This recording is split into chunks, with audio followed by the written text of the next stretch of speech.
Hey guys, Brian here from Starlite Pulp. Hope everybody out there is doing well. This is the roundtable, the author roundtable for Starlite Pulp review number 4, which has just recently came out. Each one of these gentlemen here has a story in the review, and so we're looking forward to talking about them a little bit, where the ideas came from, and I'll do little introductions before each one, just to kind of make sure that we are all on the same page and everything. So first off, the review just came out in June. Uh, it should be noted, I'll say this right up front, we are having a reading in Southern California in Encinitas at Artifact Books, and on Saturday, July 20th. I believe the time is 3. Is that right, Greg? So 3 p.m. On Saturday, July 20th. Come on out. We're going to have a few of the authors from this issue there. We're going to have a few authors from past issues there as well, and we'll be doing some reading, some book signing, Q&A, whatever else you guys want. So if you're in Southern California, Saturday, July 20th, please hit us up with that. And I want to just Yeah, step in and say to make sure anyone that shows up that has a book to push, that has anything they want to do, bring the books. We'll sell them. We'll sign them. I want everyone to be ready to push their other stuff as well. So absolutely. Yeah, thanks, Greg. And so that means Jean-Paul, you're going to be there. I'll be there. Andrew Miller's going to be there. And let's see who else. Possibly Alec. We're still working on that. Possibly Jim. I believe, Jim, it's your wife's birthday on that day, so there's Like a day or two early. We're traveling, but I think we're going to be back in time. And if I've got it in me to get on the 405 and 5 and get down there, I'm going to give it a shot. excellent. Cool. Um, so yeah, it'll be it's going to be a real nice event. I know that there's a couple other authors that too that are still kind of question marks, so we'll see on them. But either way, Saturday, July 20th, come on out, and we'll have a blast. So let's start then. Let's go to Michael Bracken here first. Now, Michael, you have published a lot of stories, and we know that. You have multiple out, I believe, right now, right? Yes. Yeah, and Yes. so the one you've got in here in Starlight Pulp review number 4 is called Marked, and why don't you talk to us for a couple minutes about that? Well, my wife and I have been together about 10 years now, but there was a gap between my prior marriage and this one where I dated a bit, shall we say. And one thing I discovered over time is that women often left things behind. Uh, Sometimes nothing, it wasn't significant, sometimes it was. And at some point along the way, I started wondering, what if she left something behind that was more than a pair of earrings, something that could possibly incriminate the the narrator in a crime. And so I had to work that through. What would it be? How would she get it into the house? How would she leave it there? And what crime would she set him up for? And that's the basic premise of the story, without giving it all away. Yeah, exactly. And so tell some of the guys here. I know that it's in your author bio and everything, of course. I know that, um, but like I said, you've got. I think I just saw like today or yesterday you posted something about how you have another story out right now as well, right? Yes, I have a story in the July issue of Mystery Magazine. It's the cover story, actually. Yeah. Very cool. Um, okay, excellent. So this is the second time now that you've been in this, or is it the third? Third time I was Third in time. numbers 1 and number 2. And my story from number 1 was selected by both the Best American Mystery and Suspense, and the Best Mystery Stories of the Year, as one of their other great stories of the year. I didn't make it into the publications, but the list in the back of the other great stories made Right, it in. right. You made the distinguished list. They Yeah, in both of those publications. excellent. Excellent. Well, we're happy to have you, man. I always look forward to, when you are submitting things because the level of honestly, the level of just straight up competency in your writing is impressive. So I certainly encourage you in the future to continue. You know, I mean, that comes Yeah. up. Aren't you also an editor for a magazine? I edit Black Cat Mystery Magazine, and I'm the associate editor of Black Cat Weekly, and I edit anthologies. I'm editor, co-editor of 32 published or forthcoming anthologies. So, Okay. All right, guys. So we have our work we have work to do to catch up to this fine gentleman. All right, Michael. Good. Thank you. thank you. Absolutely.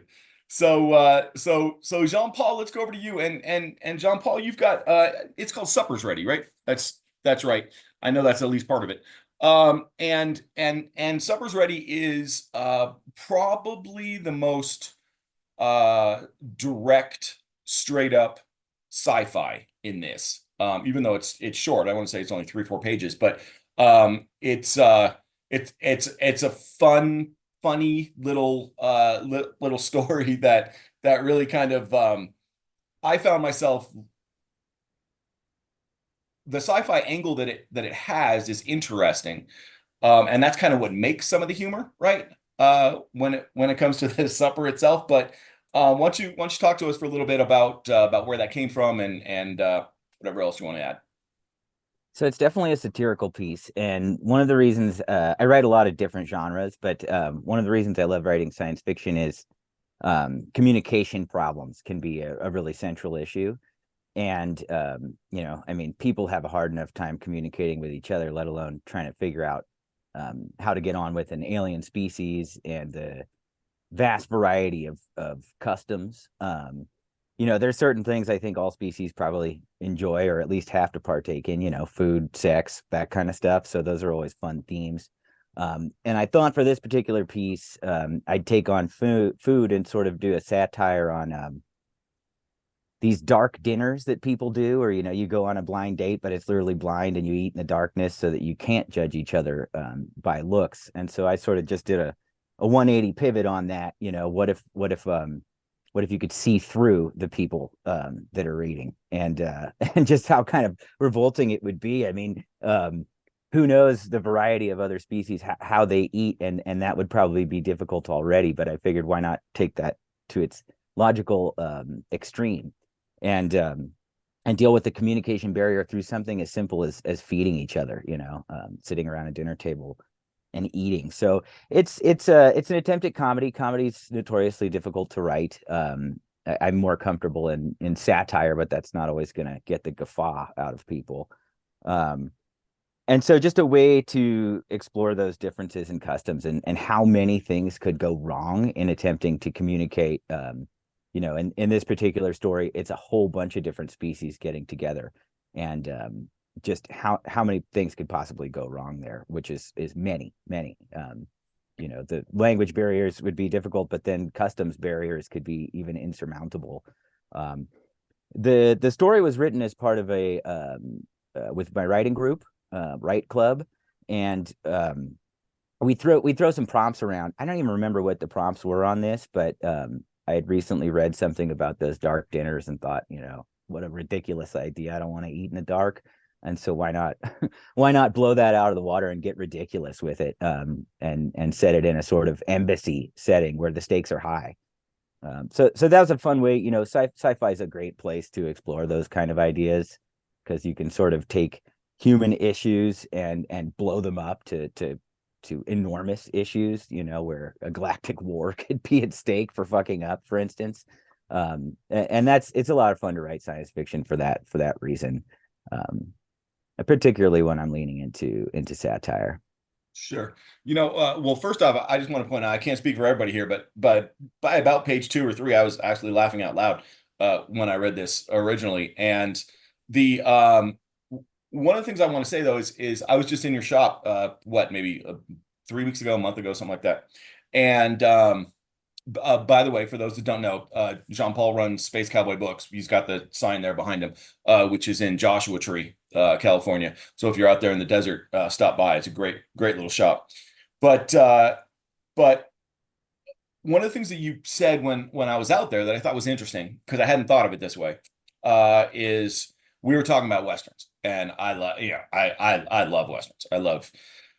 I I love Western movies. I love, just a lot of Western stories and literature. And one of the things that you said about science fiction was it was just a continuation of Westerns, is that as soon as we got to the end of California and couldn't go anymore, we just went up into space. And that became the new way of writing Westerns. And I thought, okay, that's an interesting take. So where'd you where did you get that from?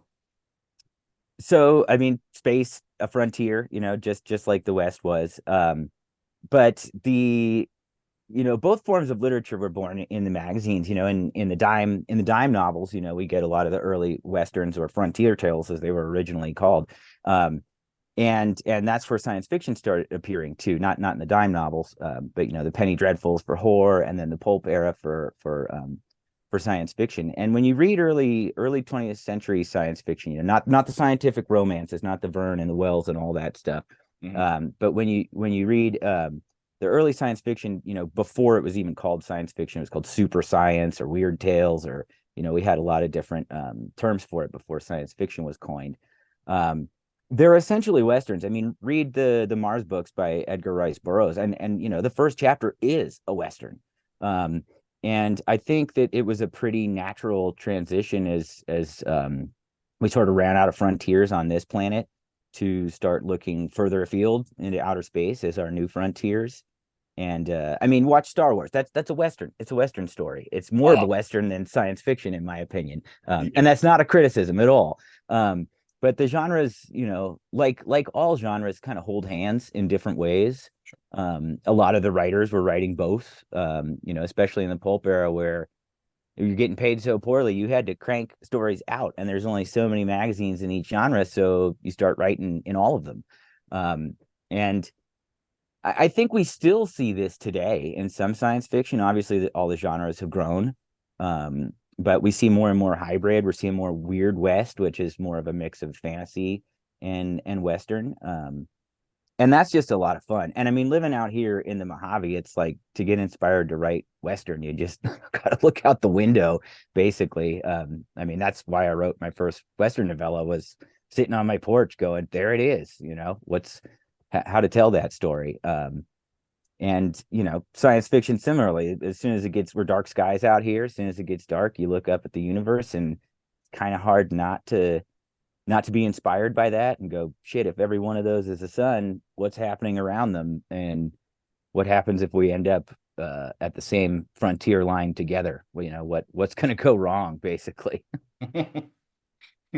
Yeah, exactly. Okay, good. Yeah. And by the way, it should be noted that because Jean-Paul just mentioned it, I'll bring it out as well.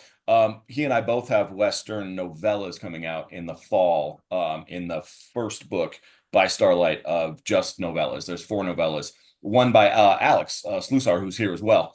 And his is not a Western, it's a crime caper, but it definitely has a Western feel at times to it, and then Manny, who's not here right now, he's got a novella in there too, and it's a crime caper. But yeah, so that'll be out in fall or early winter, somewhere around there. So thanks, Jean-Paul. Excellent. Excellent. So Daniel, let's go over to you, and you've got Dead Man's Muse in here. You actually sent me this a while back. I want to say it was for issue 3.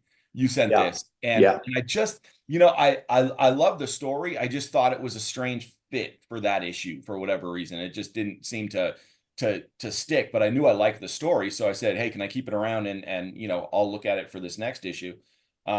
And you said yeah to that, so I'm happy to include that. For those that don't know, Daniel is a very accomplished novelist. First off, 5-6 novels out, but also we've got he's been a screenwriter for a long time and a showrunner a couple times. He directed Where's Marlowe, and he's wrote The Manchurian Candidate, The Newer One, and Pacific Heights, and a bunch of others. So anyways, I always love having Daniel around. So talk to us about Dead Man's Muse a little bit, man. I love what you said about it a couple months ago, where you said it was pulp adjacent, which kind of describes my career. I've always been, I love the motor of pulp, and I love the language of it. It's kind of, I think, Murakami and that kind of hard-boiled language that you can do anything with, and it's very direct, it's very truthful. And by the way, I love all the stories in this new collection are just amazing. I'm really reveling in them. Dead Man's Muse is part of around about a year ago. I started digging in on something I've wanted to do for a long time, which is to write about blue collar Hollywood. You know, the people who are below the line, the grips, the boom operators, the casting directors, the people that you never hear about, that don't live particularly glamorous lives. They just get up in the morning, they do their job. And one of the amazing things about a crew is it's the most efficient organization I've ever seen. You know, you go to a movie shoot and everybody has their job and they all do it really, really well. And and they don't need a lot of direction. When I did make some projects and direct them, it was kind of incredible to me that I would set up and I would finish, you know, I'd finish directing a setup, and then we'd have to move 100 yards to another place. And I'd walk over there, and by the time I'd walked over there, I'd look back and they'd cleaned up everything that we'd just done and they were on their way. So anyway, I had this idea of writing about blue collar Hollywood and making maybe a collection of stories about it. And this is one of them. And they're all set in this time frame where the Santa Ana winds are blowing and there's brush fires in Los Angeles and the Los Angeles basin. And a character named Mickey Madrid in the first story gets shot and killed by a random gunman in a club. And it echoes through several of the stories. So all these things this kind of washes through all the stories. And Dead Man's Muse is about his girlfriend. And I was just I've always been interested in what happens to people who hang around stars and how they sometimes spin out. And I'm really interested in what happens when artists go sideways. And I've known, you know, a lot of my friends have, and not everybody becomes the big star. And what do they do and how does it affect them? And she just kind of popped up and I followed her through this story. And she runs into an old boyfriend who was part of the band, and it freaks her out. So it wasn't really, that was really where I started. I love writing about relationships and confusion and identity and all those themes. And this just kind of fit into that. And now I've got about 12 other stories that circle around this same time frame, and characters kind of dip in and out of the other stories. Just sometimes in a sentence, somebody will pass through and you'll know that you're in the same places. And you know, that kind of matrix of intersections really interested me too. It's been fun. Brian really has been the one who got me on this track of writing short stories, because I was doing long fiction and Brian reached out to me and asked if I had any short stories. He'd read 29 Palms, my first book. And so I started doing short stories and I was really bad at them. So it was fun to come back to it. And I'm still learning, but I don't know. That's kind of the story of it. Yeah. Okay. Excellent. Well, I didn't realize that I had done that. So Yeah, it was great. It was great.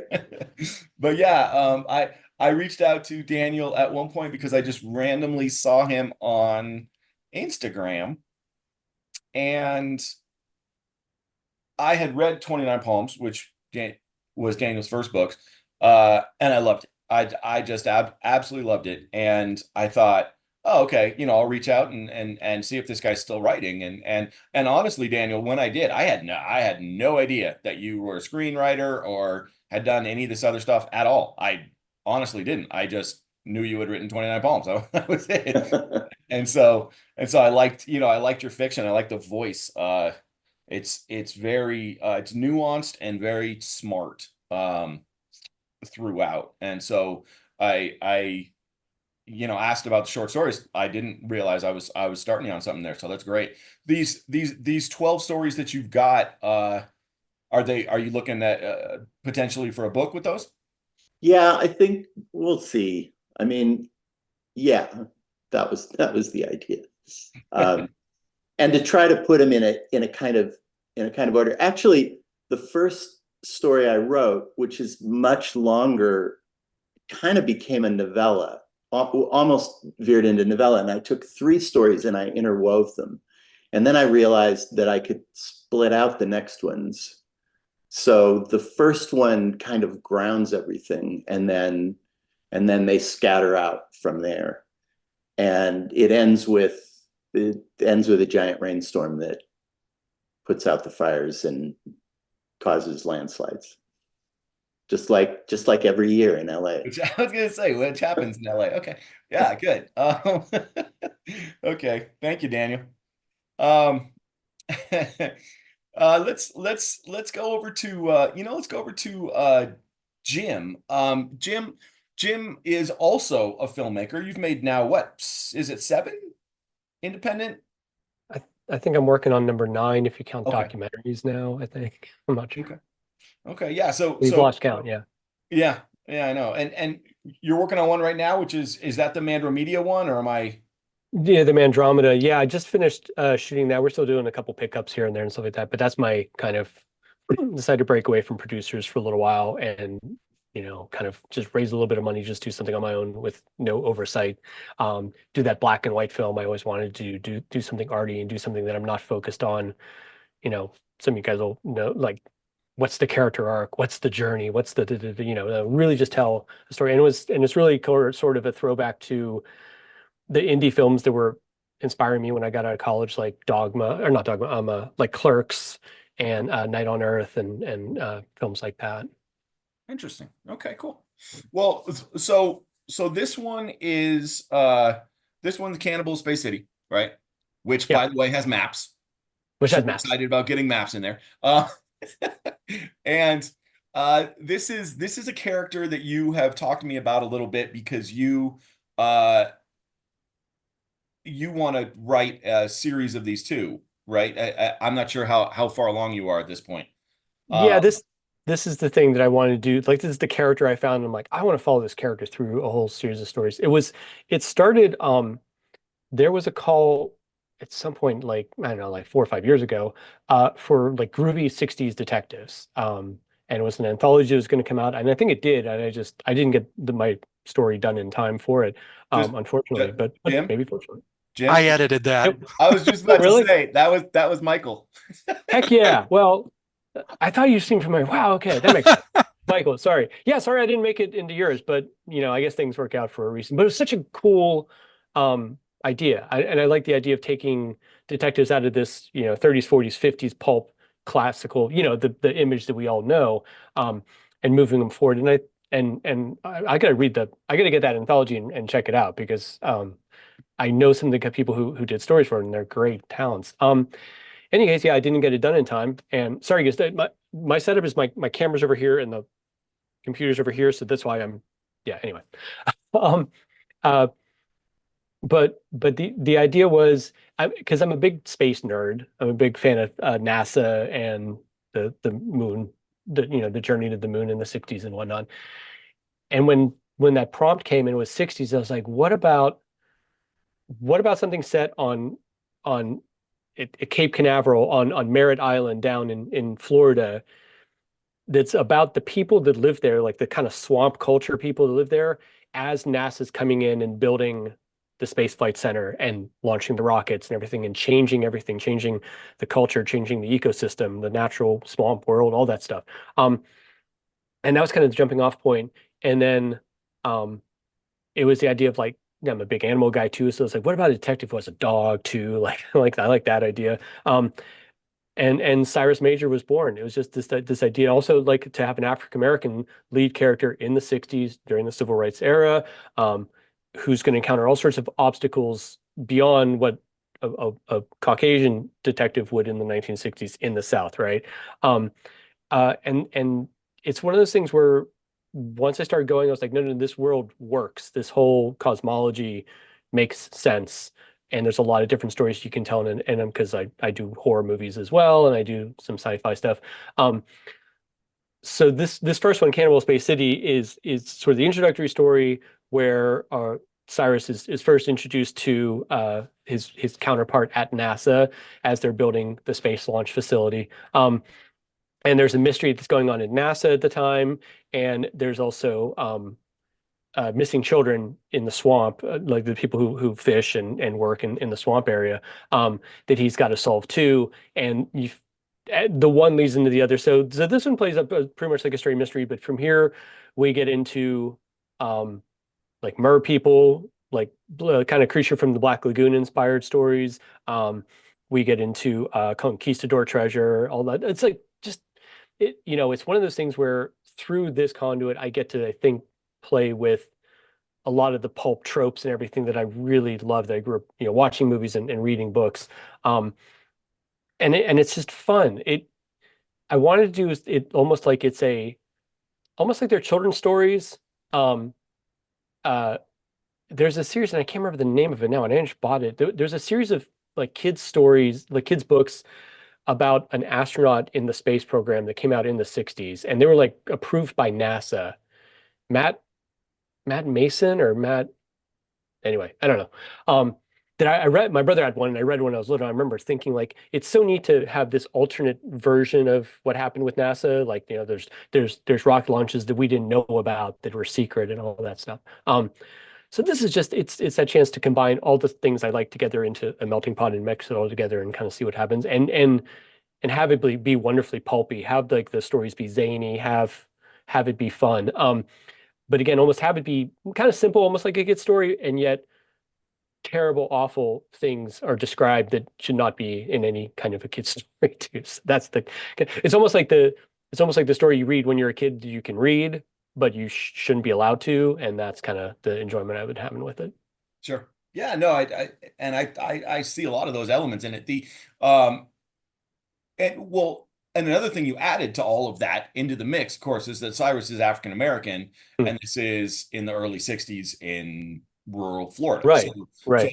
there's that dynamic that has to be dealt with as well. So Yeah, yeah. And it's something I kind of took seriously. Like I question was like, okay, do I in 2024 as a white dude from Pittsburgh originally want to be writing about an African American person in the South in the 60s? Like, do I have not the right, but like, am I gonna be able to treat this genuinely and stuff? And then I had a discussion with a filmmaker friend, and he's like, "Well, you make movies that have African American characters in them. You make movies that have female characters in them, and you write all that stuff. All you do is just write good characters and do your research, obviously." Um, and so what I ended up doing, like I know Tony Todd a little bit, the actor from Platoon and Candyman and everything like that. And I was like, you know what I do with this character? What if I just cast 1980s era Tony Todd in my head as this character? And I write dialogue that sounds like it could have come out of Tony Todd's mouth in 1987 or something if he played this character. And then I feel like at least I'm structuring that character as something that would be believable and that would sell, I think. So yeah. And at the end of the day, you just approach something with respect. Every character you approach with respect, and hope you just hope your craft is good enough that you can do a good enough job.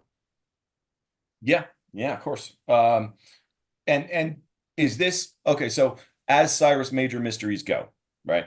How many have you written, and what number is this one in that grouping? This would be number one. Okay. There are 6 stories total. The other 5 of which, like 2 more are done, and the other 3 or 2 or 3, I'm still evolving. Gotcha. Okay. But I'd love to put this out as a collection sometime. It's just the Cyrus Major thing. I'd like to get them along with the maps, right? I'm not happy with just enough having the maps. I'd really like to get them illustrated. I really miss illustration in books anymore. I really did, like, I'm a visual guy, so like, it'd be great to just have a little reference point every 100 pages that you're like, oh yeah, there he is getting out of the boat. There's the dog, there's his gun. Right. That'd be cool. Absolutely. That'd be really neat. Yeah, I still have, one of my prized possessions back in the mid to late 80s, I guess, was the Bernie Wrightson illustrated version of The Stand. Oh, the Stand, right. His You stuff. know, I had Cycle of the Werewolf too, the novella, the King Mhm. novel. That was just his illustrations for that were fantastic, and obviously his version of Frankenstein. That just Yeah. That's the thing that almost got me out of illustration. It's like I'm never going to come anywhere remotely close to this. I just need to move into something different. Right. Well, you're doing well, man. Yeah, thank you. Wouldn't worry about that. So, Thanks for putting me in this, man. I really appreciate it. I got this thing, when you sent me my author copy, and it's been a crazy rare month. But this trip my wife and I are going on to the desert. I'm taking it with me, and I'm just going to sit in the tent and read my book and stuff. I can't wait. Excellent. Well, and I know you and I have talked a little bit about potentially doing something with the Cyrus Major stories eventually. So Yeah. we'll continue that dialogue as they develop. I know, we still got some work to do there, but Definitely. but yeah, it just the whole, one of the things I thought when I read that, when I read this originally, and it seems to me like I've read two of these by you, but Yeah, I think maybe. yeah, I think so. I I think sent the you one a second while one's ago. back. Yeah.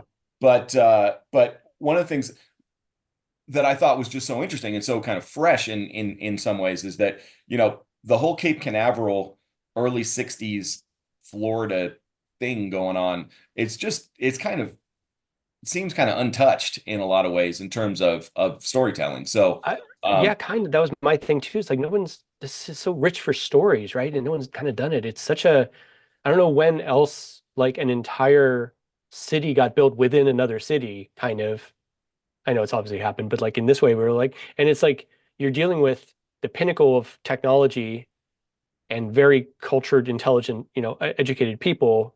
Not to say people in Florida aren't intelligent. I'm just saying, but then it's deposited in Central Florida, which is a sleepy little southern town. So mhm. as a guy I went to Savannah College of Art and Design for my college degree, and as a guy from Pittsburgh who went down to Savannah in 1992, right after the Rodney King riots, um, the culture shock was, I was a little 18-year-old white boy, like the culture shock was stunning. I'd never experienced anything like that. So that culture clash is really, I talk very quickly, and I got to Savannah and everyone's like, I'm like, can I get a cheeseburger and fries? And then everyone's like, you want a cheeseburger? Everything's slower. Yeah. So that kind of thing, I think this makes good drama. Excellent. Yeah, man. Appreciate it. Thank you. Alex, let's go over to you now. Alex, you have this is Alex Slusar. He's got one of those novellas coming up in the fall, and you've been in this before. And this one is called The Stowaway, and Mhm. it's probably the only true standardized Western in here. And like I wrote in the editor's notes in the beginning, it kind of pissed me off because I've been looking to write a Western on a steamer ship for probably close to more than half a decade, and I just have never gotten off my ass and done it. And then you wrote one, and I was like, oh man. So It's funny how that works, eh? Like just, exactly. great minds we can attribute it to. Right. So talk to us about the Stowaway, where that came from, a little bit about the story, that kind of thing. Sure, yeah. So it's kind of interesting. Like, it actually started by thinking about, I mean, first and foremost, I wanted to do a revenge Western. I love reading revenge Westerns, writing revenge-based Westerns. And I was trying to think, well, where's somewhere that would be conducive to like a single location revenge Western? And just thinking about it, I started thinking about verticality and the idea of somebody starting somewhere low, getting somewhere high. So then from there, I was thinking, mountains or mining camps, maybe something like that. And eventually just kind of hit on the idea of a steamboat because, it's kind of funny, like you're thinking about it too. The steamboat's kind of underutilized, I think, when it comes to Western stories. Like you might see the occasional like the movie Maverick, for example, steamboat features prominently, but it's always more like a gambling ship, or somewhere that's kind of a means towards something. So I just wanted to write something that was centered on, the idea that somebody is on one, but for a completely different purpose. And so the stowaway is basically it follows a guy named Hall who has boxed himself up in a crate and been brought into the hold of a steamship or a steamboat going down the Mississippi. And he breaks out of the crate and he starts making his way up because there's somebody on board that he really wants to kill. And he's got his reasons for doing it. The reasons kind of, come out by the end of the story. But the idea was to explore that location and explore what might be going on, a little bit of gambling, a little bit of debauchery, but all throughout it, you've got this guy skulking around in the dark, knifing his way to his target.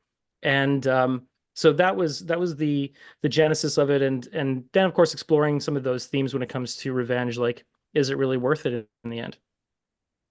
Yeah, absolutely. And that definitely, as kind of a central question there towards the end, comes up for sure.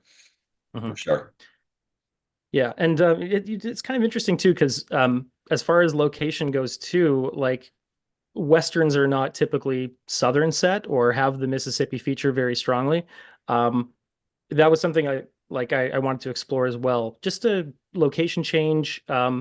Also protagonists, like you mentioned, like I've been in the review before. I had Snowbird in the last volume, which was a special forces mercenary, semi-revenge oriented, more modern neo-Western thriller. And this is way more traditional, but also the protagonist is not particularly effective. He's more brutal than anything, and he's been driven towards just embracing brutality. I really wanted to explore a protagonist who was, not exactly a heroic figure at all, and I don't think he is that. I think by the end of it, the reader's going to see that he's the way he is for a reason. But he's definitely more destitute, little grimy, a little rough around the edges. Absolutely. Good, Alex. Thank you, man. Yeah. Yeah, the stowaway that's a fun one for me. I knew kind of that's one of those where I knew kind of right away when I read it this time around that that was going to be it was in all likelihood going to make it. We have a few different editors here, and we pass them around, and we kind of go through editing rounds and stuff like that. But there's always a collection of, I'm going to say, maybe 5 or so stories the just very first time you read them, whether it's fit, whether it's the idea of it, concept, whatever it might be. There's always a few that I'll read and I'll just be like, oh yeah, okay. So and the stowaway for me, that was one of them this time around. Awesome. I'd be interested to know also, or at least see at some point, your interpretation of the steamboat themed westerns. So well, now I got it right one. So yeah. Yeah. So and having said that, let's go over to Greg, because Greg was another one who the first time I read Dog Eat Dog, I knew that it was so pulpy. I mean, it's essentially just a grimy crime story that involves werewolves. And so first time I read it, I was like, ooh. Yeah. I mean, I try to write something in all the genres. I'm always trying to kind of like, my next short story will be something completely different that I haven't done before. And I love real gritty crime. I love, the pulp aspect of all that. And I also love supernatural stories. I love horror. So I'm like, nah, how can I blend these two? Mason, the collector in the story, is someone that I've written a few stories about, and um, if he mentions Yuri, who is basically his, like, this guy that's sent out to do jobs and that's burned him before, and I have a lot of stuff that has happened before that. This was just something that I decided I'd just put this very succinct thing. And I enjoy a fast-paced story. And I know that in at least as far as I'm concerned, when When real things happen, when a real collector goes to do something, these things happen quickly. It's not like it's all planned out and, here I am. It's like just one moment may be the difference between, right and wrong. And I wanted to make the protagonist over the hill collector. He's like just like trying to take another job because he has to. And total pro, total, but what sends him over the edge is in the story. He finds out that not only do these people owe money to this dope dealer, they're on the side. It's like I try to put a little, the human trafficking edge into it and everything, but then they're werewolves, right? I mean, so yeah, I had fun with that. I enjoyed playing with the genres. All of my stories have been like the story that I had in Weird Tales last year was a sword and sorcery story. So I'm always trying to kind of blend or mix genre stuff, and I have a lot of fun, particularly using the tropes of things and then trying to turn them over. Mhm. Yeah, one of the things that I thought was particularly dark about this Dog Eat Dog was not just the fact that they're kind of housing, right, or hiding this werewolf girl, but that she's also being used for their ends Yeah. there. And I thought, and by humans, right? Yeah, I thought that was the thing too, is like the perversion. Like not only are these people drug addicts or whatever, but like they're selling like the fact that dudes want to come in and have it with a werewolf girl, like it's some sort of, kink. But I also try to make it so it was completely like I don't go into detail about werewolves being they're just like part of normal life. Um, Yeah, and and that comes across because it doesn't. There's nothing in it that seems extraordinary about the fact that they're lycanthropes. you're right. Yeah.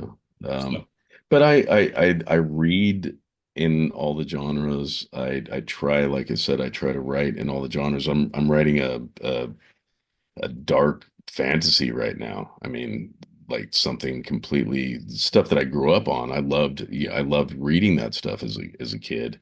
But now I'm writing it's like 150,000 words already. So you know how that goes with a big fantasy story. But I like to mix. I think I've got an equal amount of crime, fantasy, horror. yeah. All my stories are all over the place, but it's because I like playing with the tropes, but pulp has always been something to me, like that the idea of crime mixed with, or the grimy end of the street has always interested me, and trying to pull that with a little, funny. I mean, it's quick and kind of over with very quickly, but I think that's how real life is. One of the reasons I love Cormac McCarthy, not to, I mean, certainly not to compare anything, but it's violence in a Cormac McCarthy novel happens very quickly and it's over with very quickly. And that's how I think, and from uh, personal experience, that's how it goes. He at one point, I think I say something about Mason. He lets his personal feelings come into play, and he's not a professional anymore. He lets his emotions take over, and that's how, to me, I think life goes. So I was trying to get a little realistic, but also, I mean, that's freaking werewolves. So Yeah. Yeah. Oh, absolutely. Yeah, and you know, you mentioned kind of genre bending, right? Or pulling from different genres and putting things together. I love that here. We actually almost seek out. No, don't get me wrong. There's plenty of detective fiction in here, as you guys see, and there's straight up sci-fi and things like that. But I love the idea of, mixing something with something else. However, having said that, what I have discovered in running a literary magazine, it is nearly impossible to receive any kind of awards for things like that because everything is straight genre based. So it's like, oh, well, this isn't true noir, so this isn't eligible for this. This isn't true. And I'm like, that's unfortunate. But it's yeah, I liked how in your story the whole aspect of the lycanthropes, the whole act, just everything about it is so cut and dry. There's no questioning it. It just is what it is. And I think that works really well for it. Yeah, I tried to be terse and straightforward with it because to me, like my favorite, crime or noir stuff is very, point, boom. And that's what I was kind of trying to do with it. But just like you just said, to speak to your point, I mean, it's hard sometimes. And as a bookseller, then as well as a writer, I know that everything has to fit a category. And it's great to have like a magazine like you have where you're not just asking for a particular, devoted style. You're like, hey, we can mix genres. We can have a western. We can have a freaking werewolf collector story. It's but I think you can only do that in short story. And I love the vehicle of being able to do that in that particular way because I mean you can't write a novel like that. I mean it would just never work. But to have a publication like you do that where you're kind of allowing these genres to blend because noir is such a wide ranging, you can everyone's got a different idea of what it means or what it feels like, but the excuse me, the overarching, I think in all of the stories that I've read in the magazine, there's a pulpy, tinge to everything. And I I like to be able to mess with that and play with that. And Yeah, absolutely. Excellent, man. So speaking of genre bending, right? Um, so John McNally and I kind of we've been reaching out the last few months. We've been going back and forth on things, and he wrote me one time and he said, "Gosh, I don't think I'm going to be able to have anything for this issue." Um, but I do have this one kind of weird psychological kind of horror thing. I'm not sure if you'd be interested in that. And I was like, "Oh yeah." I was like, come on, send it over." Because a lot of people when they see Starlight Pulp, the the impression that pulp gives you, the word pulp, unless you're talking about orange juice, is that it is detective and noir. Like that's what most people think of. And pulp is actually much larger than that. And so that's why I was like, absolutely send it on over, and we'll see what's what. And his story opens the review. It's called Nothing to Worry About. John, by the way, has written 19 books and has correct me if I'm wrong, and I might mess this up, but you have the 20th anniversary edition of a collection of short stories coming out in a few months. Is that right? Yep. Yeah. Okay. And we're actually going to have him on the podcast at that time for that. But regardless, why don't you talk a little bit about Nothing to Worry About? Yeah, sure. So I think a lot of my short stories begin this way, where something happens to me and I find it kind of peculiar, but the more distance between when the thing happened and I start thinking about it and I start mulling it over, the weirder it becomes. So a year ago in December, I guess it was December of 22, I was in Vietnam. And then I took a side trip to Thailand, and I had this little pesky bump on the side of my head, and I was just like, I thought it was a pimple, and it just kept getting more and more irritated. So when I got back to Louisiana in January, I saw my dermatologist, and they did a biopsy and found out that it was basal cell carcinoma, and immediately sent me to a surgeon. But they're like, "Don't worry about it. It's fine. Just need to get it removed." So I had to go to the surgeon. I think it was like some ungodly hour, like 6:30, and I'm an insomniac, so it's just this like nightmare. So I show up, and when the surgeon comes in, he looks like he's about 20. He talked Matthew McConaughey. And then he starts kind of working on where they just kind of take off a little bit at a time and get it tested, and then come back and if the margins aren't clear, take off some more. But he has this conversation with me where he asks, how my Christmas was, and I said, well, I was in Vietnam and Thailand last month. So he asked me what I was doing there, and I said I'd begun spending a lot of time in Southeast Asia because I'm actually going to retire in that area. So when I go back, I just kind of travel around and see, which areas appeal to me the most. And then he started asking me if I had ever been to Singapore. And I said, yeah, I was there earlier that year. And then he asked me if they still caned people in Singapore. The whole time he's cutting on me. And I said, well, I think so, but I don't know. And then he said that he thought we should cane people here. And then he started talking about how the older he gets, the more fascist he's becoming. And it was just, and I think what appeals to me is, I think as a fiction writer, I'm drawn to menace. And this idea that this guy has this scalpel to my temple, and he's talking about becoming more of a fascist as he's getting older, and I can't really do much about it. I'm just sitting there waiting for this to be over. And then the other weird thing was, I think it was on a Sunday night, pretty late at night. I almost never get phone calls anymore. I mean, I don't know, it's just people just text. So I got this phone call, and I could tell it was a local number, so I answered it. And it was pretty late. I was just sitting reading a book, and it was it was the surgeon. And there was this kind of pause. And he's like, "Hey, man." Just it was so informal that I was just like taken aback. And he's like, how you doing? And I'm like, I'm okay.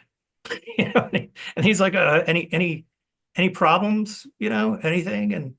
But it was so quiet. It was quiet in the background from where he was calling, because it was probably 8, 9 o'clock at night on a Sunday.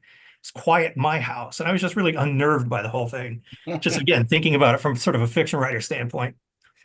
So it was a little over a year after that had happened, and I was in February. I was in Alaska, and I don't know why I was in Alaska in February. I was sort of like, there'd been this record snowfall. I'd never been there before, and so there really wasn't much for me to do except just sit there and write. And I'd wanted to write a story for Starlite Pulp, and so I had that in the back of my mind. And I remembered, and I'd been thinking about writing this story, so I thought I would just try it. And I changed the gender, which allows me to, I think that's what allows me to kind of then just go off the rails from my own biography, where it's like, it also seems more menacing if the narrator is a woman. I felt where this male surgeon is kind of doing this and then calling her at night. But yeah, so I wrote the story the whole time thinking like this might be the story that I would send to you. And then when I finished the story, I read it and I thought, I don't know what this is exactly. It's not, I don't know if this really fits into what you're asking for or what you're looking for. So that's when we had that little exchange about where I just said, I want to send you something, but I don't know if this is it. Mm-hmm. Mm-hmm. Yeah, no. And I actually like that quite a bit, because I really like it. Obviously, when somebody's really good at something, obviously you want to get them in that genre. Of course, I get that. But I also really find it kind of delightful when I get things from writers who don't normally write in that genre. All of a sudden, it's a completely different dynamic for them. And a lot of times the ideas are pretty fresh because it's not something they do very often. And so yeah, I liked yours too. It's creepy. It's creepy. Yeah, it became creepier than I thought it would be. Mhm. And at every turn I kept thinking, do I go there? And then I just kind of went there. Yeah, very cool. Very cool, man. All right, let's go over to JD O'Brien. So JD published a book either in what was it, 23, 22, 23? 23, yep. Yeah. So he Zigzag is a novel of his that was published, which is it's a crime novel, caper novel, but it's funny. You have a lot of you have a lot of wit that you just kind of intersperse into your fiction, and you do it kind of seamlessly, you know. And so that's something that's in this as well. And the story in the review is called Outlaw Country. And I thought it was pretty damn funny when I was reading it, even though it's not over the top funny. It's not, joke kind of funny. It's just the absurdities that, are kind of presented end up becoming humorous. And so so there's this guy, and he really wants to be a country movie star. I mean, a country music star, and so and this happens right in the beginning, so I'm not spoiling anything here. But in the very beginning, he steals George Jones's nudie suit, and then kind of goes on a little tiny bit of a crime spree wearing nudie suits. So, anyways, why don't you talk to us a little bit about Outlaw Country? Yeah, thanks. That's great. And yeah, that is kind of the setup. There's sort of two main characters, and that guy who you mentioned, it's unclear kind of in the story how talented he is or isn't. But whatever it is, he's been in Nashville for a while and is not doing, he's not doing well at all. So he sort of figures that one way he fancies himself kind of I guess like a latter day Johnny Paycheck or David Allan Coe or somebody like that. And so he thinks, he gets into his head that the way to make his mark is to commit like kind of a high profile, kind of a stunt crime. And then, he'll get that outlaw brand, maybe record a live prison album, and that'll kind of set him up for the stardom that he wants. And then it goes, like I said, he plans a what's supposed to be a relatively minor crime that'll just get him a lot of attention. Then it just kind of spirals out of control and goes, way, way beyond what he planned. And then on the flip side of that, you've got this cop who is sort of the reverse image of him, like the same way that the country singer sees himself as this sort of old school outlaw singer. This guy sees himself as kind of an old school lawman cop he's a field training officer. And so he sort of resents these kind of young, what he sees as these sort of young softy recruits that are coming up. And so he's sort of, they're both kind of these throwback sort of characters. And then the cop is sort of pursuing this outlaw, the country singer, throughout his crime spree. And then they kind of end up on a collision course toward the end. But you're going kind of back and forth between, as the things elevate, how these two characters are handling it. And how do you no, go ahead.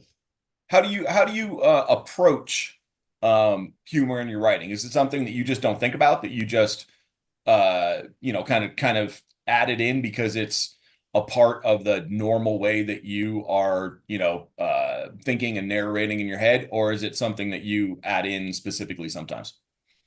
I don't know. It's sort of kind of how it comes out in a way. I feel like with the characters like this, like if you played them too straight, they'd be kind of cliches in a way. These sort of these two kind of wannabe outlaws. But if you go too far, it could be too wacky or too kind of silly too. So I think it's just trying to keep it. It does sort of come out that way for me, but I think at least on the cop's end, he's got a little bit at least of self-awareness of where he knows he's kind of leaning a little too much on the past and kind of. But the Billy D, the country singer, I don't think has any self-awareness at all. I think he's just but yeah, the humor just kind of comes out of the naturally. And then like I said, if I think it gets too I don't know, if it gets too silly or goofy, I just try to rein it in a little bit, or at least maybe handle it with a little more deadpan, tone. Yeah, excellent. But yeah, it was fun. It was definitely a cool. There was a story a long time ago I read in about a guy who came to Nashville. We got off like he was thinking he was from Kentucky, and he's got off a Greyhound at like 11 o'clock, and they said by 7 a.m. when he was arrested, he'd committed 17 or 18 felonies. And so I just love this idea of, but there was no motivation or no anything, and so I just thought the idea of making him, giving him kind of a more of a goal, and then having the crime spree be something that's just spirals out rather than something that he planned, makes it a little more fun. Yeah, absolutely. That's more than a felony an hour, I think. So that's pretty Yeah. good. Yeah, the original story is crazy. And then also I just love Nashville in general. So it's fun to play with some of those locations, and that kind of plays up to like a lot of into both of their attitudes. Like if you go to Nashville now, it's just so different. A lot of like that George Jones Museum that I mentioned is gone, the Ernest Tubb record store, a lot of the places are either recently gone or, I may have even added a couple places in there that have been gone for a while and made them seem like they were, I think the restaurant at the beginning is gone. And so Oh it's kind man. of a slight comment on that too, because a lot of it, Nashville I haven't been there in a while, but I'm going back for VoucherCon in a couple months, and I'm sure it'll be even radically different than last time I was there. Yeah, I'm sure. Is the Ernest Tubb record store gone?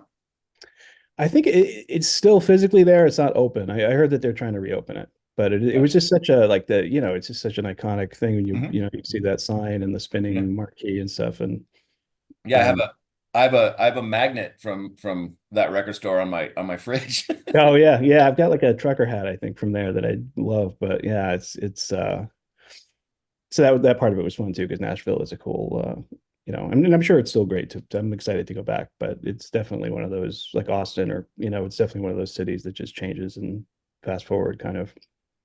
Yeah. Yeah. Okay. Good, man. Thank you. Yeah, thank you. Um, let's go over to EB Hunter. And then we'll finish it up with Alec and myself. But EB, you are this is the second time, right, in the review, and this one's called Neon Gods, and this one is definitely along the lines of sci-fi too, although I think it's got some genre bending in there for sure. But and so I don't want to ruin too much of this, but it has to do with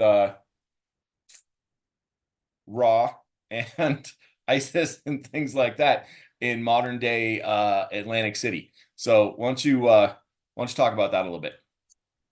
Yeah, I just I had, a prompt that I was working off of that was gods against like humankind. And I'd kind of been right at the start. It was a couple of years ago when I wrote it. Right at the start, or a year ago, right at the start of my noir kind of baptism. And I started writing it and just kind of wanted something um set. I like to set my stuff like the 90s and that kind of thing. And just have ended up wanting to have, a female voice in it and everything as well. And it just kind of spiraled from that idea of like gods. And I've done some things like that before, and I've read lots of stories where there's, the American Gods by Neil Gaiman and stuff. And I just don't see a lot of the Egyptian ones represented, so I just put them in there as that. And I just thought it was, it was just kind of sprung from that. And yeah, it actually was my it's kind of set in the same world as my first story that was in review number 2.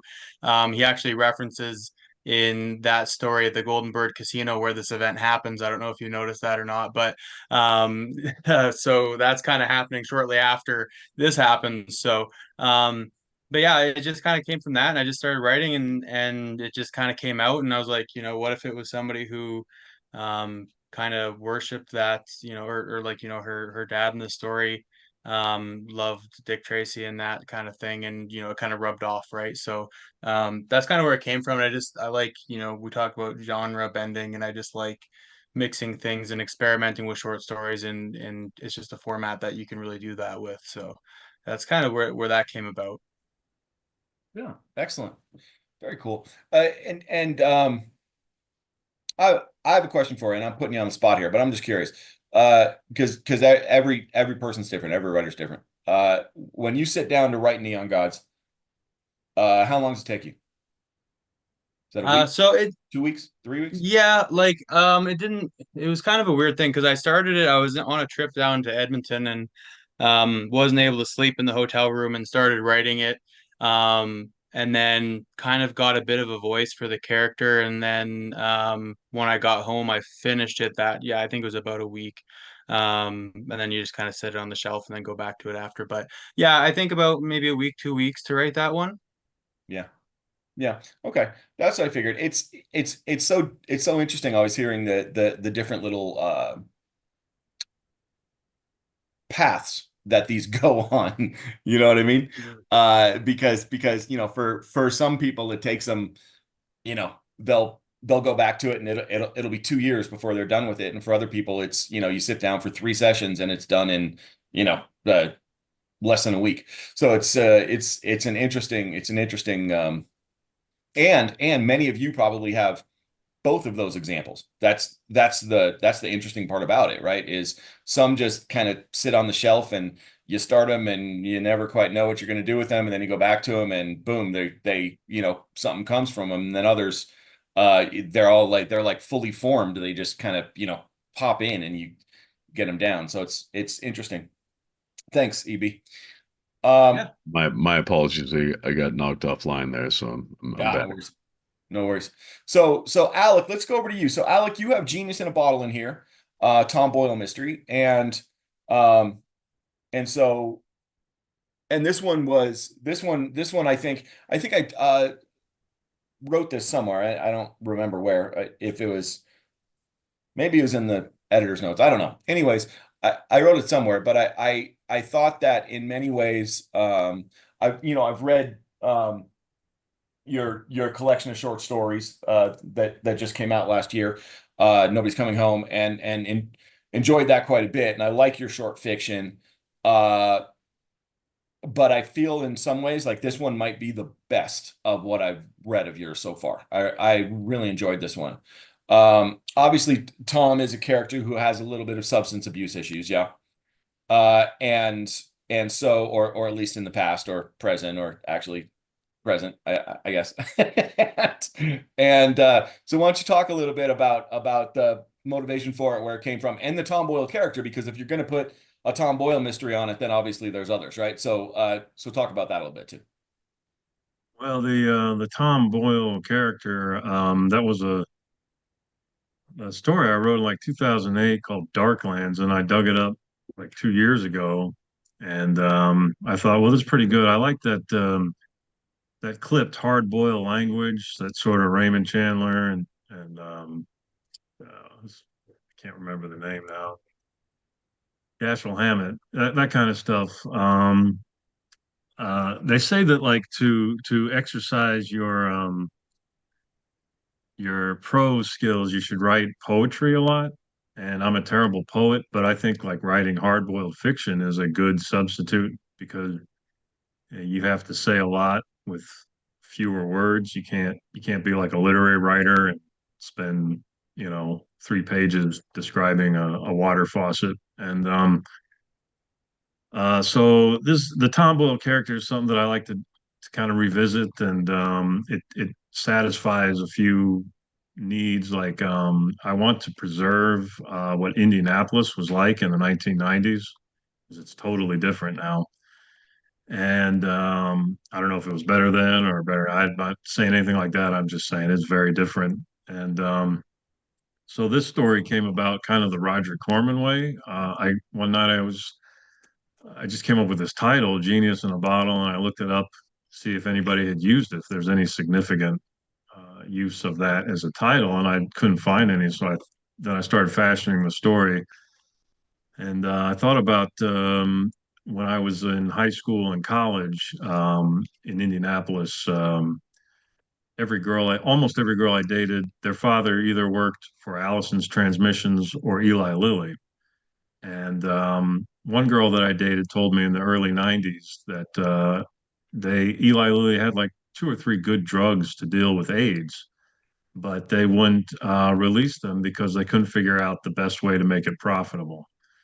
And so that's pretty much how this all came together. I've known a lot, obviously I've known a lot of dope fiends, and I've also known a lot of drunks. And in both cases, a lot of these people are very smart. And so I just, genius in the bottle is kind of a pun, but I just thought, well, I'd have this drunk scientist who's come up with something and been killed as a result. And all the Tom Boyle stories are very bleak, and they like in this one, he's going to try to sober up, and I don't want to give anything away, but if you read the others that have been out there, things end worse than the way they started. And and I'm not trying to be dour or anything, but it's just I was told once, I was told that the detective genre is inherently conservative, and it surprised me that somebody said this, because if you read Raymond Chandler, it doesn't seem that conservative to me. But this woman who said it, she explained that, well, order is always maintained or restored by the end. So when I write a detective story, I want order to be like even farther away from being um, established by the end. That's my way of kind of bucking that notion that it's conservative. So Yeah, there absolutely. you go. Absolutely. And I also want to touch on this, and I know I'm putting you on the spot here, and I feel like I'm pulling out the rug out from under you here, and I apologize for that, but I want to save it for the later podcast. But I do want to point out to everybody here that Alec is also the editor of Pulp Modern, which is a magazine as well, and that he right now has a show on Prime that is a Pulp Modern production that has some of the stories from Pulp Modern on Prime, like it's a TV show. So, which is awesome, Alec. And obviously, if you want to touch on that for a minute or two, feel free. But obviously, we're gonna have a podcast about it in a little bit, so don't spend too much time on it. But just really quickly, how did that come about? I have a magazine here, with stories, to all of a sudden it coming out on a streaming service. Yeah, Pulp Modern Die Laughing is actually a movie. And the idea is to start a series of movies like Creepshow, that sort of thing. And it just came about during COVID. I was talking a lot with the editor of Switchblade, and Switchblade is a former crime fiction journal. And we just thought, well, we should start a movie series, and um, basically putting them together the way that magazines are put together. We just reach out to filmmakers of short films to see if they want to submit, and then we just determined that it's a lot easier to find horror movies than crime fiction movies. So we went with Pulp Modern, and that's basically how that came about. Excellent. And are you just quick follow up here? Now that it's out, now that it's on Prime, is it exactly what you thought it would be? I'm not sure what you mean. I mean, it's awesome that you got this done. Number one. Number two is, uh, did you have, let me put it like this. Did you have a hand in any of the editing or production of any of these, or when you saw it, was it kind of a first thing for you as well? Oh, yeah, I was part of everything, every step of the way. I play. Unfortunately, I'm not really an actor, but I act in the movie, quote unquote, in the wraparound story. Uh, and so that was something that we spent a lot of time trying to figure out how to put that together. And so yeah, I don't want to hog too much space here, but yeah, I was involved the whole way. So there was nothing surprising by the time it was put together.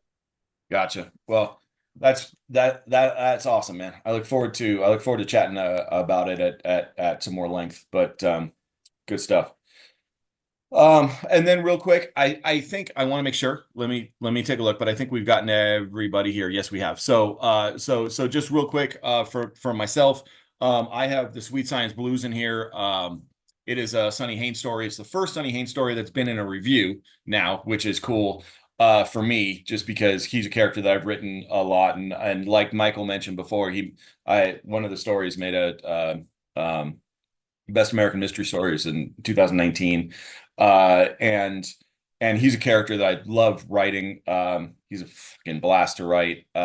He's in Trunk Full of Zeros as the protagonist. He's also in Outlaw Ballads.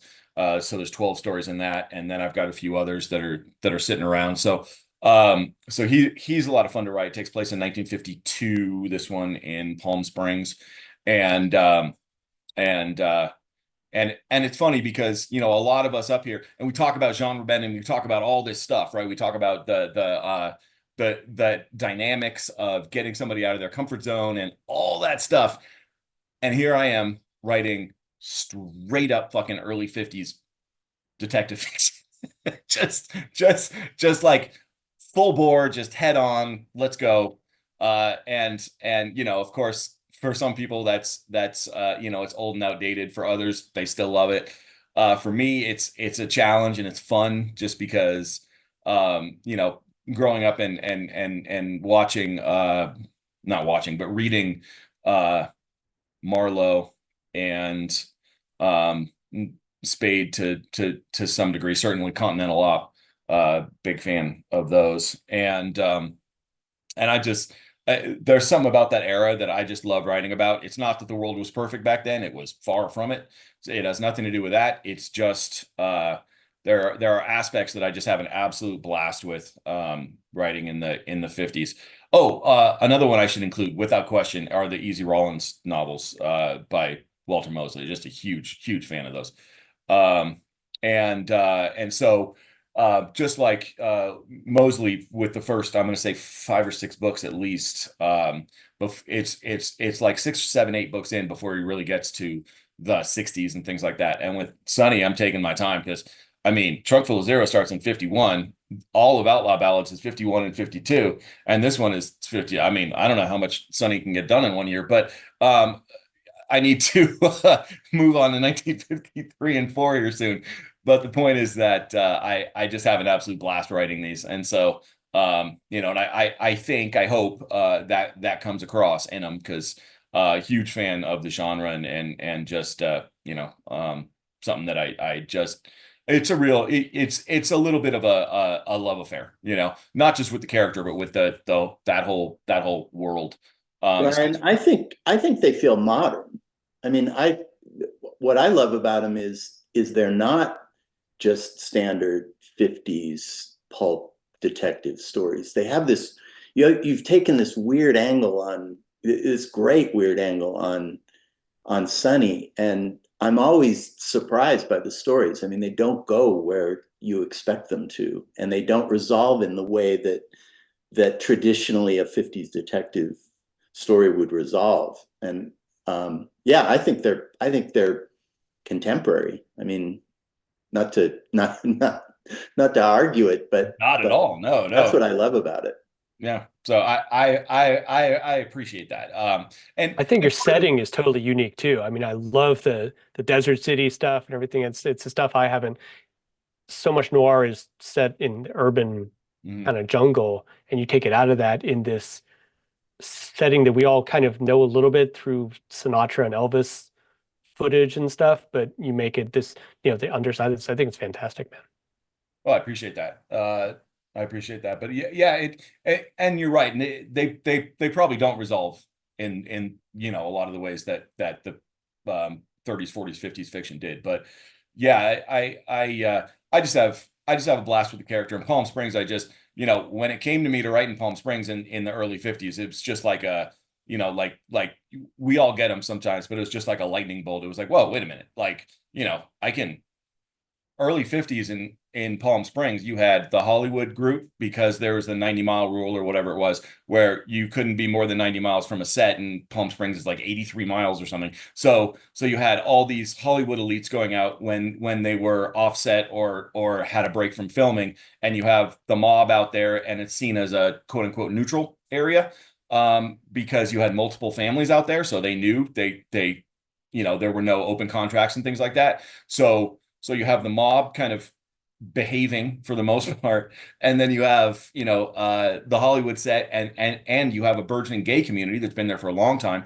And again, this is early 50s, right? So there's just that, which also fits in obviously with some of the Hollywood set as well. So there's just this great, and of course then the architecture too out there is just fantastic, and so kind of iconic in that way. So anyway, I have an absolute blast with those. So anyway, that's Sweet Science Blues. It has to do with a fight fix, and I will say this: my grandpa was an enormous fight fan.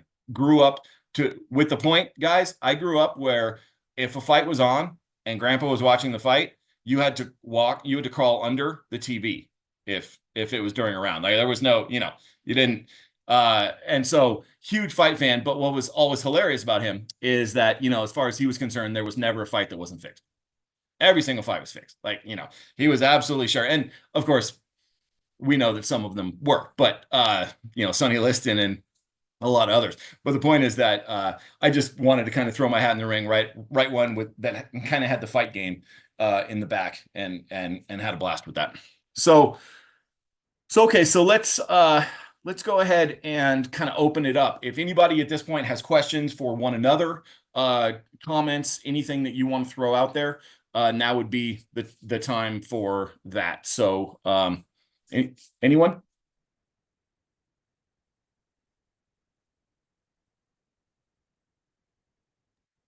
I got one kind of random question. Maybe Brian, I think you're maybe best positioned to answer it. I noticed with this one, there's a number of sort of dedicated characters, like dedicated detective characters. I wonder if that was intentional or something that just sort of emerged organically as the stories came in. Completely organic. Yeah. No, had no intention. Obviously, I knew I was writing a Sunny one, so I had that. And then the Tom Boyle mystery came in, and that was I didn't know about that character from Alec. So and I really enjoyed that character. Now I do want to point out, and this is just the hard part about doing this stuff, like seriously, I did have, it was, Alec got an acceptance really late, and it wasn't because I didn't love the story. We did, both Jake and I liked it quite a bit, but there was another writer who had another detective, and it was literally it was Alec and this other writer, just it was so close, and it was just, we went back and forth on it and back and forth on it, because like you just mentioned, we already had the Cyrus Major mystery and mine at that point. So it was like, okay, how many of these can we have, right? So we decided we had to choose one of them, and obviously Genius in a Bottle was the one that we chose. But it's just it was organic for sure, but it's just so hard making those decisions. It really is. Like I always feel like there's at least, by the time I'm done with one of these, I swear it feels like there's about maybe 10 stories, 8 to 10, that I feel bad about saying no to, and then there's a lot that just don't fit, or, they need more work or whatever it is. But there's always a group that's like, oh man, I can't, I'm bummed I have to say no to this. But, of course, if we're going to pay writers and we don't want to put out a 600-page book, there's only so much we can do. But yeah, it was organic, and I will say, this is, I think, the first time that we've had more than one of those in any issue. So yeah. Neat. Yeah, I think it's really cool because I kind of have this theory that everybody who's into writing has at least one like core character in mind that they would want to develop. And I'm working on a couple of mine right now, but it's kind of neat to see them all come together and have that just have that presence all together. Anybody else?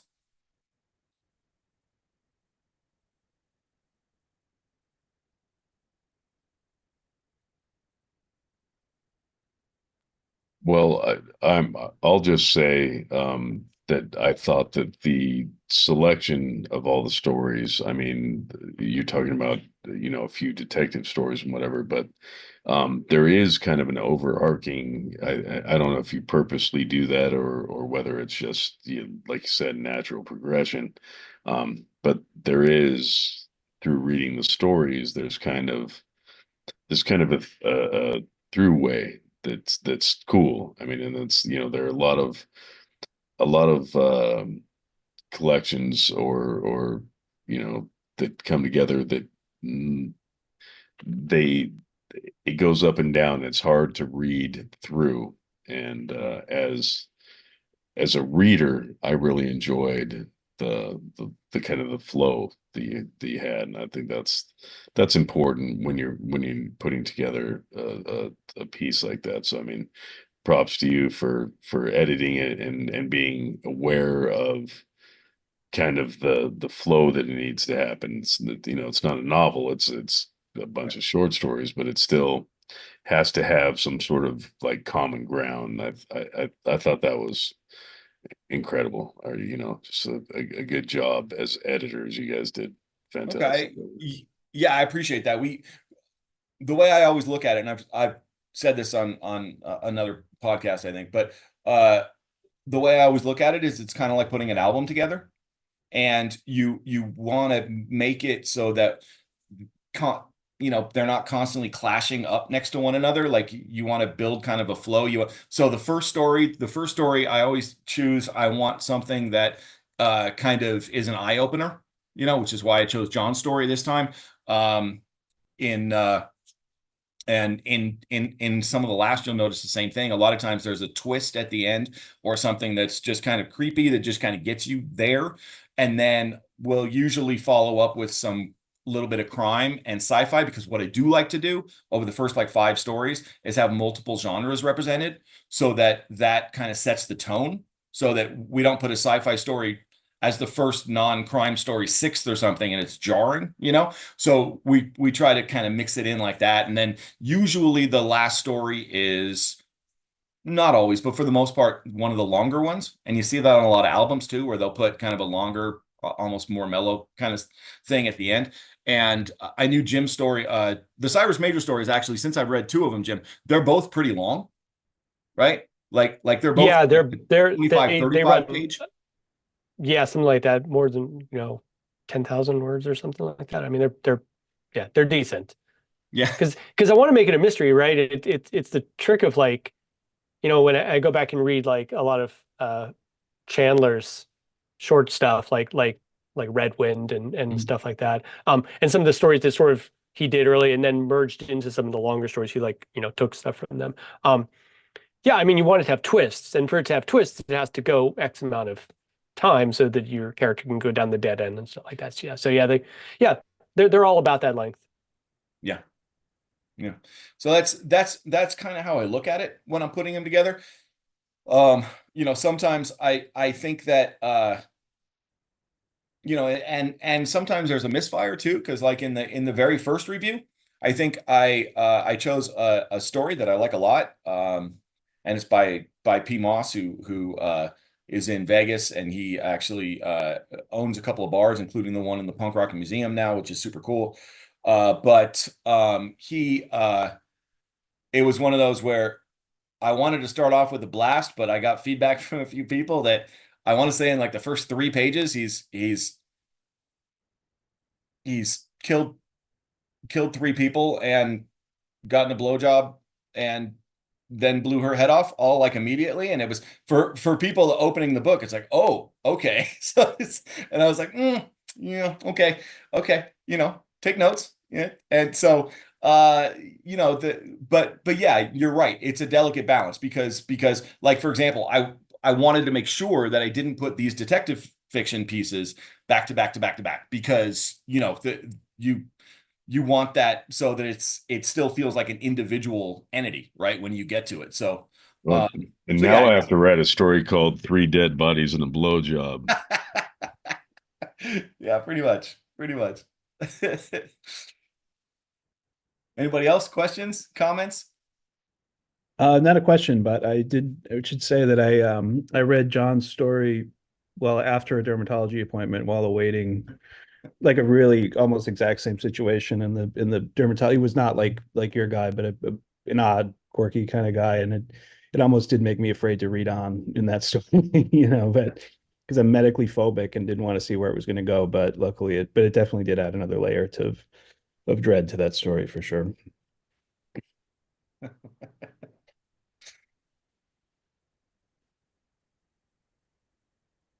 All right, so if you guys have anything else, let me know. But otherwise, I want to let you know that I appreciate you guys for being here.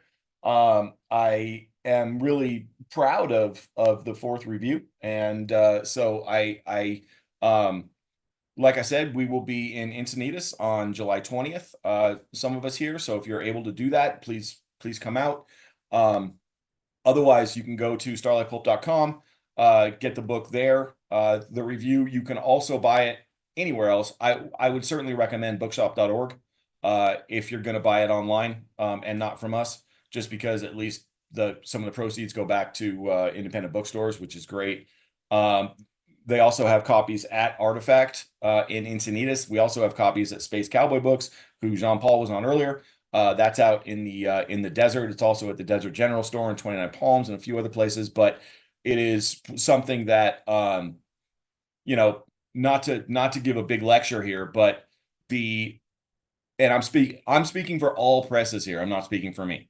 Okay, I'm not speaking for Starlight. I'm not speaking for the four of us here. I'm speaking for everybody. If you have the opportunity to not buy your book on Amazon, please don't. Okay.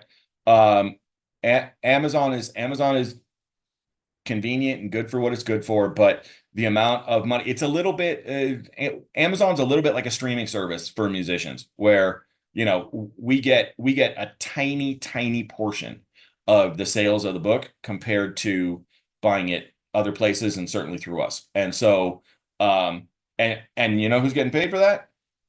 It's Jeff Bezos and a third party who's selling our book for us. And we don't get hardly any of it. And so, I'm not bitching. I'm just saying, if you have the choice, unless you have a big Amazon gift card you have to use, which I understand because a lot of people do, otherwise try to go somewhere else, just because it's one of those things that it doesn't reward us or the authors or anybody else much. It's just it's kind of like buying it wholesale. And Preach, brother. So buy it at a local bookstore. And then the other thing I would say, honestly, always, okay, so Alex, who's right up here. Alex is up in Canada. Okay. Yes. Yeah. Montreal. This is an incredibly frustrating situation for me and for presses in general. But in order for me to send a book up to Alex, it cost me $24. One book. But weirdly, if you go to your local bookstore and order it through the bookstore, they get a massively discounted rate on the shipping. So if you are up in Canada or in the UK or something like that, rather than trying to order from us and spending an absolute mint on shipping because it's ridiculous, go to your local bookstore, have them order it for you, buy it from the bookstore, and you will not only, obviously it ends up, helping us out, but more than that, it saves on shipping and the whole process. So just, if you haven't thought of that stuff before, it's crazy. I don't know why it costs $24 to send a paperclip to Canada, but it does. So, and internationally. So that's good to know, because I've had a number of people up here in Canada, actually across the country, multiple provinces, being like, so where can I order your book? And it's like, well, through the website, and then or then they kind of look at what they'd have to pay and go, yeah, no. yeah. They're like, yeah, Alex, I want to read it, but I don't want to read it for $45, which I yeah, understand. Yeah. There's a lot of that, like, yeah, we want to read it, we like your stuff, but not that much. Right. Like, So, so what you could do is let people know to order from their local bookstore, and they'll get a deeply discounted shipping rate to get it up there. $7 medium mail shipping all over the US and even into Canada. foreign shipping is quite a bit more expensive, but send any of your books, if any of you guys that have anything you want out, please feel free to contact me. I'd love to stock your book, and I can ship it, like I said, $7 all over the US, and I'm happy to. I can't wait to meet you guys in person and have your books at the store. Excellent, man. Thank you, Greg. Thank you. All right, Yeah, guys. can't wait for the 20th, man. I hope to see you there. Oh, you gonna be there? I'm gonna make every effort. I think it'll happen. Yeah. Okay. Okay. Yeah, that'll be great, Jim. Okay, cool. Well, thank you so much, guys, for being here. I appreciate you. And for those of you out there, Starlite Pulp review number 4. All these gentlemen right here are phenomenal writers, and look for their work elsewhere as well. JD O'Brien, you've got Zigzag that just came out. John McNally, you've got the Pinned Butterfly, which is actually pen name Johnny Mac. But you also have, obviously, like I mentioned earlier, a host of other books. So look up John McNally as an author. You also have the collection of short stories coming out soon. Jim, I know you've got Whiskey Stories, right? That Whiskey Stories through Alex yeah, publication. So that was cool. Yeah, that's right. First time I've actually seen Alec in person, like not in person, but like you're a fan. I'm putting a face to the multiple email conversations we've had. So this is great. This worked out. Excellent. Very cool. Yeah. So yeah, got Whiskey Stories. Daniel, you've got a number of works out through you've got Catalina Eddy, which I have, which is a blast. You've got 29 Palms, although I believe that one might be out of print, and we're working on that, you and I. But and then you have a bunch of others too. I have a couple of recent ones published. Yeah. Thomas and Mercer, which is part of Jeff Bezos's empire. Those are the most recent ones. And so maybe you do want to buy those through Amazon, by the way. Just Bronx Cheer. Yeah. And then Alec, you've got multiple books out as well, and obviously Nobody's Coming Home. That's the short story collection, came out last year. Excellent collection of, I want to say 10-12 short stories, which is awesome. I have Trunk Full of Zeros and Outlaw Ballads out right now. And then Greg, I know that you are available at the bookstore all the time, ready to go. And I can't tell you how much all of us here, I'm speaking for everybody, sorry. I can't tell you how much all of us appreciate independent booksellers. Thanks, man. You know, it's certainly something I love doing. And one of the great things is to be able to have a platform for like people that are, you know, a way to pull the kind of underappreciated or at least not well-known authors and showcase them, because I'm a huge fan, man. I'm a reader first. That's it, you know. So I'm happy to do it. I can't wait to have all your books at the store. So thanks, you guys. Awesome. All right, guys. So hang out just a minute. I'm gonna stop it and then we'll go from there. Bye, guys. Starlite Pulp review number 4.